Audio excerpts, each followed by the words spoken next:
নামাজ নিয়ে আর কত অবহেলা করবে প্রিয় ভাই? নামাজ নিয়ে অবহেলা করো না। তোমার চেয়ে অনেক ব্যস্ত লোক, তারাও তো নামাজ আদায় করতেছে, তারা তো নামাজকে অবহেলা করে না। নামাজকে তারা বলে না যে আমার কাজ আছে, বরং কাজের ফাঁকে ফাঁকেই তারা নামাজগুলোকে আদায় করে নেয়। ওই দিন আমি যখন রাজীব বাস দিয়ে আসতেছিলাম, তখন দেখতেছিলাম একটা জায়গায় মাগরিবের আজান হয়েছে।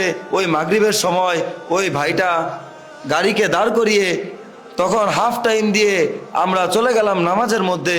আমরা নামাজ আদায় করে আসলাম, অথচ সে ছিল ব্যস্ত। সে হলো একজন ড্রাইভার, তার তো চিন্তা আছে যে তার ঠিক টাইমে পৌঁছে দিতে হবে যাত্রীদেরকে, অথচ তিনি নামাজকে অবহেলা করলেন না, বরং তিনি নামাজে আমাদের সাথে চলে গেলেন এবং নামাজ আদায় করে এসে তারপর তিনি গাড়িকে চালালেন। আবার ওই দিন আমি যাচ্ছিলাম, তখন দেখলাম একজন সিএনজিওয়ালা আমাদেরই ড্রাইভার ছিলেন। যখন নামাজের সময় হলো, তখন তিনি আমাকে ডাকতেছেন যে প্রিয় ভাই, হুজুর আসেন আমরা নামাজ আদায় করে আসি। তখন আমরা দুইজনে চলে গেলাম নামাজ আদায় করার জন্য। গাড়িটিকে একটা জায়গায় পার্কিং করে আমরা চলে গেলাম।